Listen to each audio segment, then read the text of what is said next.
Namaskar, Ram Ram. Welcome to today's webinar organized by the Australian Hindu Association. My name is Amendra Singh. In today's webinar, we have a very special guest, former Prime Minister of Australia, the Honourable Tony Abbott. The purpose of this webinar is twofold.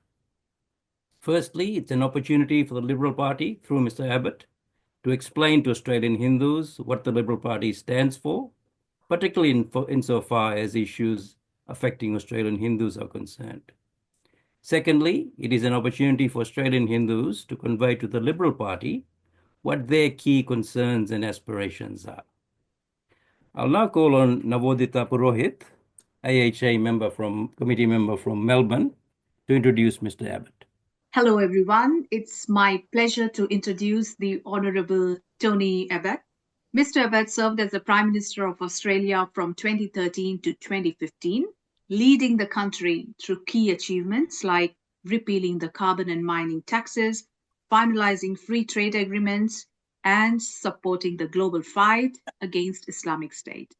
Before being Prime Minister, Mr. Abbott was the Member of Parliament for Warringah from 1994 to 2019, where he worked to protect the natural heritage of his community. He also has a strong connection with the Hindu community and India, supporting stronger ties between Australia and India. Mr. Abbott is a former journalist, a Rhodes Scholar, and an author with degrees in law, economics, politics, and philosophy. Today, he continues to serve in several important roles, including as a director of the Ramsay Centre for Western Civilization, and he's still dedicated to causes like Soldiers On and Carers Australia. A hearty welcome, Mr. Tony Abbott. Thank you so much.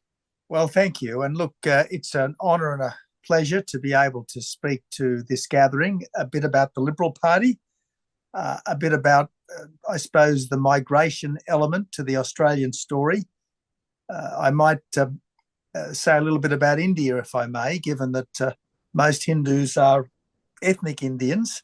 And I think the relationship between Australia and India, and perhaps between Australia and the West more generally, is incredibly important. So, first of all, the Liberal Party. Well, John Howard used to say that the Liberal Party was economically liberal and socially conservative.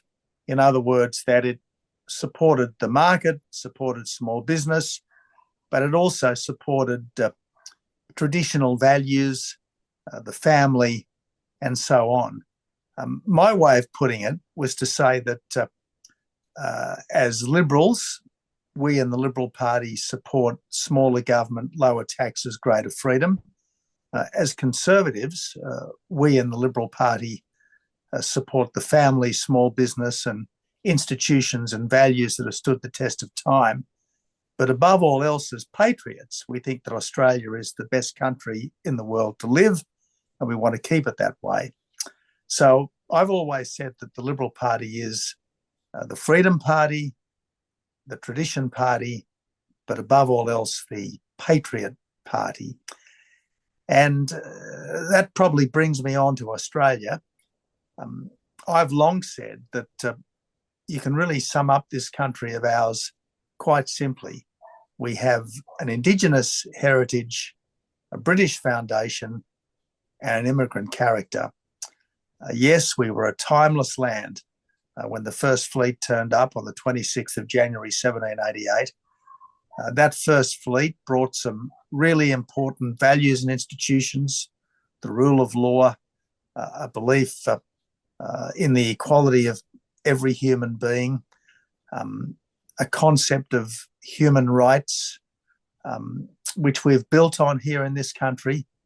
And of course, the great thing about Australia from that time on is that people have come here from the four corners of the earth to make this country their home, to be committed to our country. In the words of the citizenship ceremony, from this time forward, under God, I pledge my allegiance to Australia and its people, whose democratic beliefs I share, whose rights and liberties I respect, and whose laws I will uphold and obey.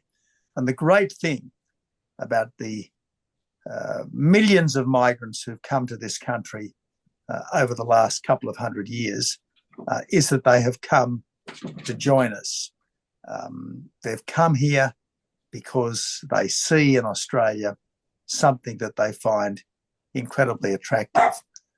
I'd like to think that the Liberal Party is a natural home to migrant Australians, because the vast majority of migrants, what are they interested in? They're interested in economic freedom, particularly small business. They're interested in education so that their kids have the best possible start. And they're very family oriented. And I think these things are very much at the heart of the Liberal Party. In terms of religion, look, I don't claim to be a great expert on Hinduism, but at the heart of our Australian story is religious freedom. I like to quote the first Christian sermon preached on this continent, not long after the First Fleet landed.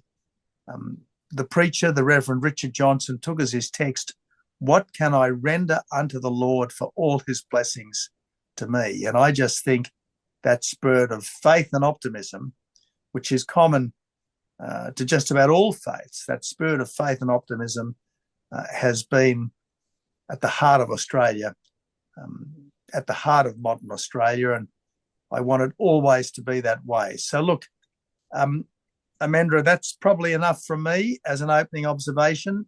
Over to you and your members for your questions, comments, observations, and if needs be, criticisms. Thank you, Mr. Abbott. The first issue I want to raise is this. It's about the voting intentions and voting patterns of Hindus. Mm-hmm. Now, presently, there is no public data available as to how Hindus vote in Australia. Mm-hmm. The closest thing I could find was a YouGov survey conducted in 2022 of voting intentions or attitudes of Indian Australians. Given that roughly 80% of Indian Australians are Hindus, this survey does give some insight as to how Hindus vote. Interestingly, the survey found that 43% of Indian Australians identified with the Labor Party, 26% with the Liberal National Coalition, 15% with the Greens, 5% with One Nation. They were the big numbers. Now, as you've said, and anyone familiar with the Australian Hindus would know that the majority of Hindus are not centre-left or extreme left.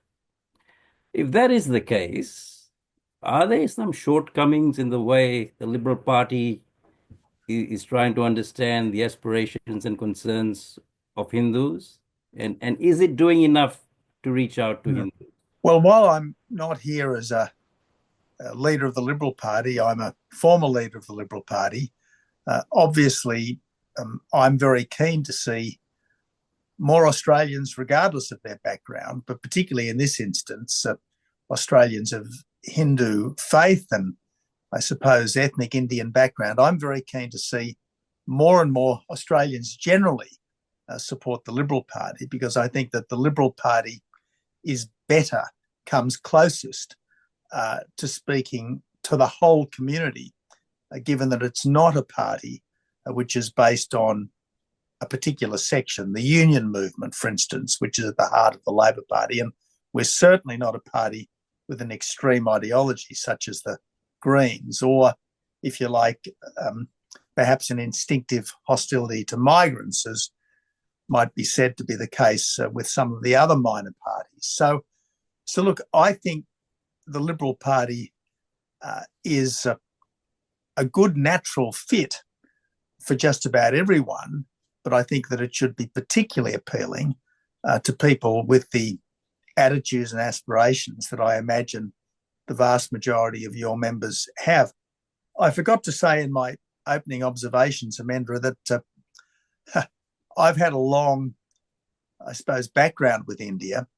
When I was a student on my way off to England, I finished up at the College of Law in the end of June in 1981. I was starting off in England as a student in October, So I had to get myself from Australia to England, and I thought, well, what am I going to do for 3 months? Do I really want to get a Eurail pass and go backpacking around the youth hostels of France and Germany? No, I thought let's go to India. So I spent 3 months traveling around India.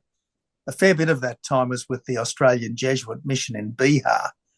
But way back then in 1981, I came to the view that India was a land of vast potential that would eventually shake and shape the world. And particularly in the last few years, under Narendra Modi, there's been a remarkable economic transformation take place in India. And there's also been, I think, a much more outward-looking Indian foreign policy. And I believe one of the most significant things that has happened in recent times is the Quad, linking the 4 great Indo-Pacific democracies of the United States, Japan, Australia, with India. I don't see this as an American-led partnership at all. I think this is very much a partnership where India is at least as important as the United States. And I think if the world is to remain as free and as fair as it should be in the decades ahead, that's because India has well and truly stepped up as a leader of the free world. And that important role is no longer left, as it has been mostly for the last 70 years, pretty much in the hands of the United States. Yes, thank you. The next topic I want to raise is the plight of Bangladeshi Hindus. Mm-hmm. Now, many politicians of all shades have been quick to comment on turmoil in places like Palestine, Afghanistan, and Syria. Yet not far away is a country called Bangladesh, which has been in crisis since August last year. In 1941, Hindus comprised 28% of the population of Bangladesh. Mm-hmm. Today, they're less than 8%. They've been victims of persecution for decades.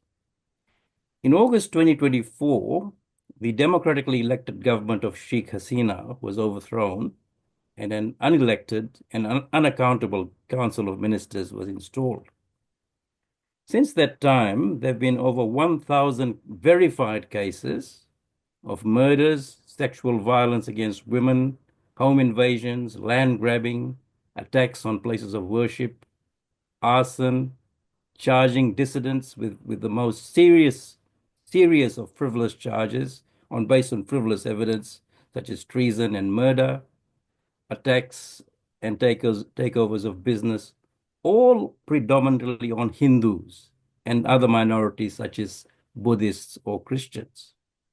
As far as I'm aware, only 3 Australian politicians have spoken about Bangladeshi Hindus: Andrew Charlton from the Labor Party, Julian Leeser from the Liberals, and Jason Wood from the Liberals. Otherwise, there's been a deafening silence. We have with us today Bhakta Das ji, who is the National Communications Director of ISKCON, more commonly known as the Hare Krishna movement. And he's got a question for us. Good evening, Mr. Abbott. It's Bhakta Das here from the Hare Krishnas. I think I met you when Narendra Modi was here in Melbourne, right, at a big function. It's good to see you again. I've got a question in as far as there is a devotee who stood up against this oppression that's currently happening in Bangladesh. His name is Chinmoy Krishnadas. Is there any way, with your influence within the Liberal Party and also perhaps the broader Australian government, that we can send on behalf of the Australian government a bipartisan appeal to the Bangladeshi government to free him immediately? Now, he's taken on a fast till death stance, which I'm sure he's a very determined sort of person, and I'm sure he'll do that. The charges that were put against him were just trumped up. It's just a nonsense charge that they're putting on. And ISKCON has been advised, we've been very reluctant to say too much in this regard as an organization, because we have many, many devotees there. And the devotees have told us, please don't stir the pot. it'll just come back to us here in Bangladesh. So as a movement, as ISKCON itself, we haven't said too much. And so there I'm appealing to you, and perhaps if you can influence both your colleagues within the Liberal Party and also the broader Australian government to take a bipartisan protest against this man being imprisoned. It is an unjust imprisonment. Chinmoy Krishna Das currently is not directly affiliated with ISKCON. He's on the outer, but he's taken up this stance for the minorities, including Buddhists and Christians. And so we want to see him validated and justly looked after. And I was hoping we may be able to make an appeal to you. Well, Bhakta, thank you. I'm not deeply familiar with the situation in Bangladesh, I've got to say, and I'm certainly not familiar with this case. But what I'd be more than happy to do is talk to my friend Julie and Lisa, who obviously is more familiar with the situation in Bangladesh, and I suppose try to encourage a bipartisan approach to this. Right. I can't imagine that Australian MPs from all points of the political spectrum wouldn't be concerned by the unjust imprisonment of someone simply on the grounds of faith. And look, speaking personally, I worry about, I suppose, countries that come under the influence of Islamism. I've always tended to think that Bangladesh is freer than many other majority Muslim countries from Islamism.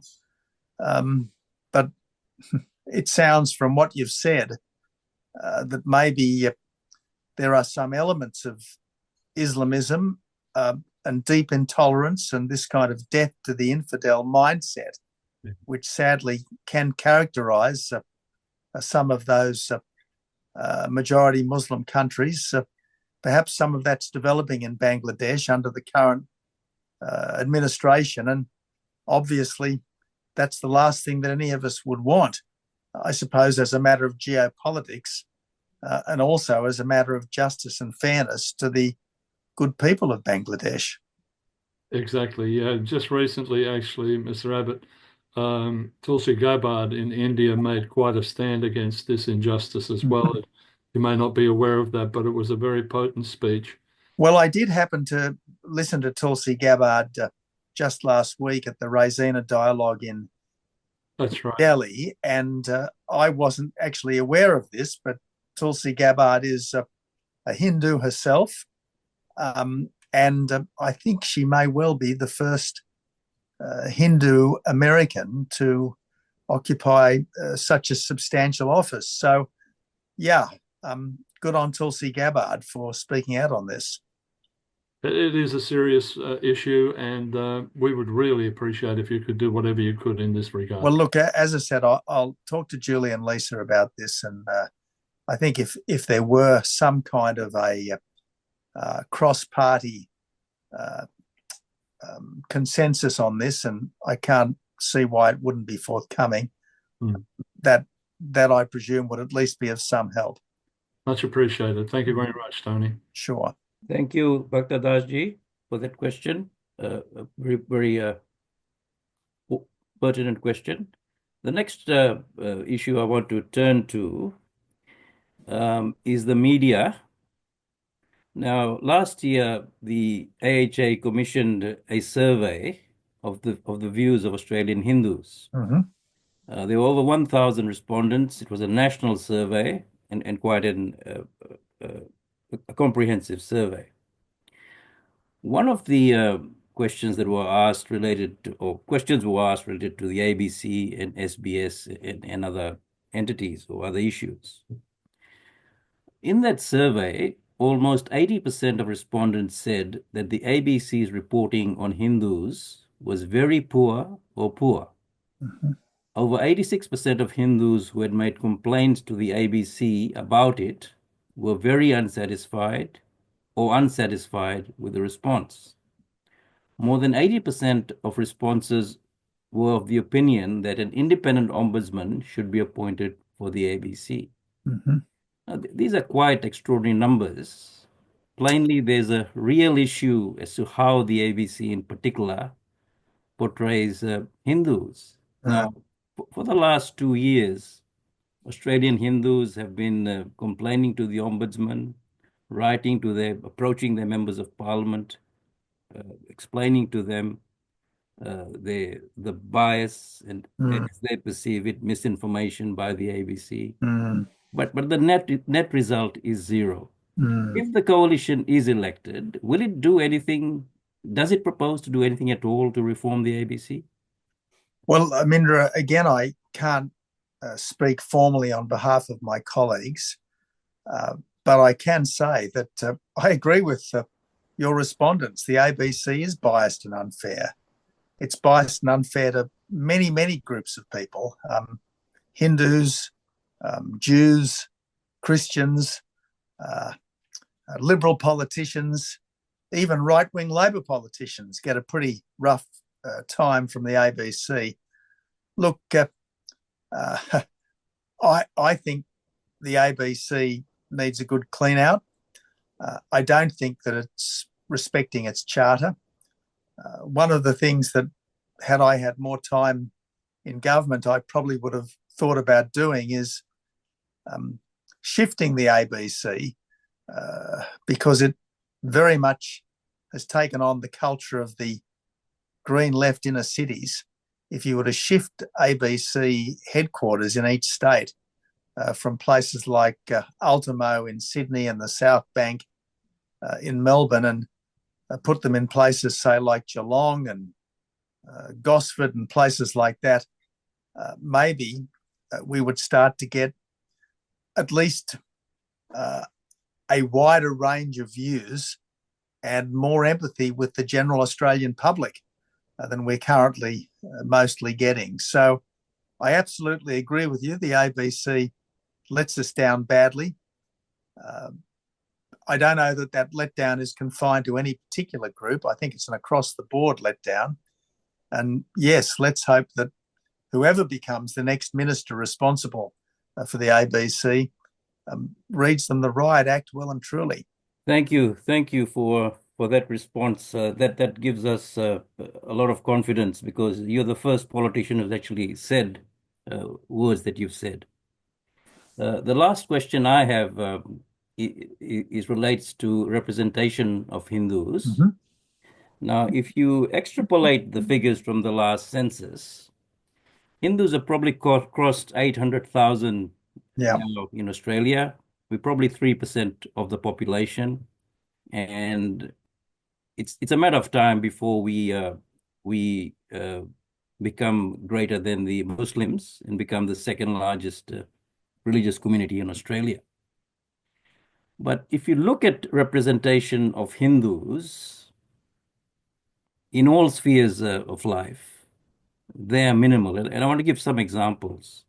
If you look at the board of the ABC, not a single Hindu.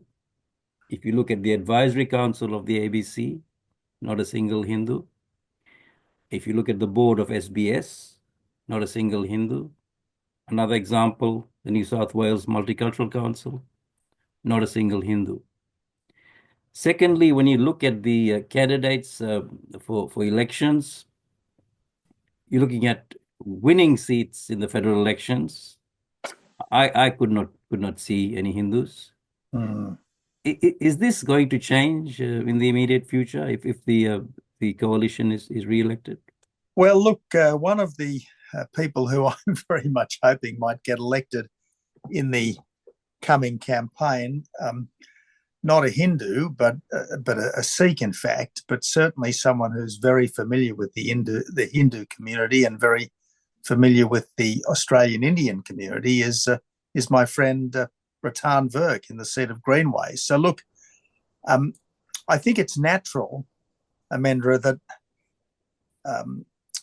recent immigrant communities take time to permeate society.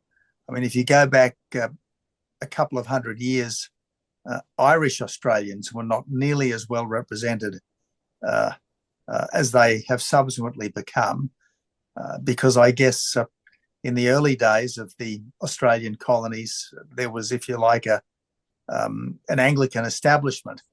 And I suppose it takes time, even amongst the most liberal and the most decent of societies and cultures, for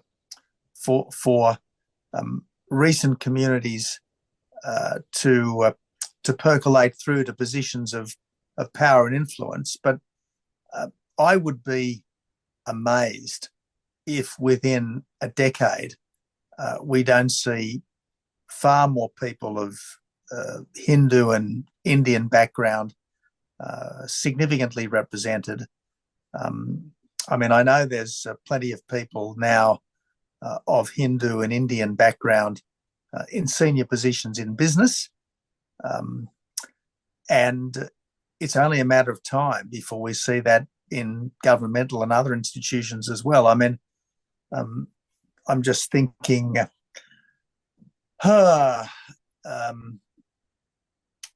in my time in government, at least one departmental secretary was someone of Indian background. He's now gone on to be the Chancellor of the University of Queensland. So I don't think it's a case of any, if you like, antagonism or animosity towards people of Hindu background. I think it's just the time that it normally takes for migrant communities to become well established in their new countries. Thank you, Tony, for your wonderful remarks, and appreciating all the work Hindu community is doing. I, being the candidate of Greenway and of Indian origin, as you rightly said, being a Sikh, closely integrated with Hindu community, and I'm doing all I can to serve Australia in the capacity of an Australian with Indian heritage. And I think it's just a matter of time that we will have more representation from the continent.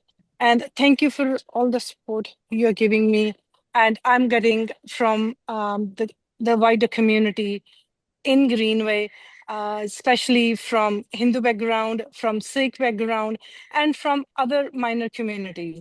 I'm privileged to be the candidate and getting so much of support from our community, I would say, because of Indian heritage. I'm very proud of that, and I'm a very proud Australian. And thank you for letting us integrated in the Australian fabric. Thank you very much, and thank you, moderator, for taking my question and my comments. Thanks, Ratan. Thank you. The final issue I want to raise is the issue of terrorism.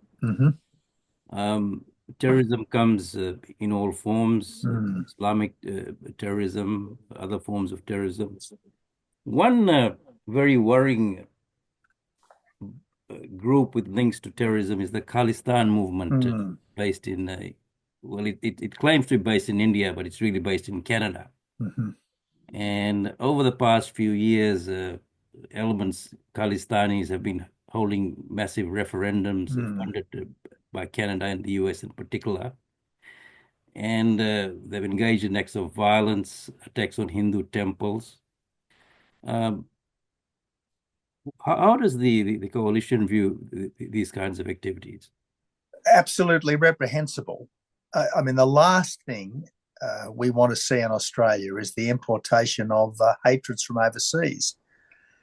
And look, as a friend of India, a country which has maintained its liberal pluralist nature throughout its years of independence, has maintained its democracy throughout its years of independence, despite the massive developmental challenges, despite the massive challenges of such a diverse, multi-ethnic, multi-religious country.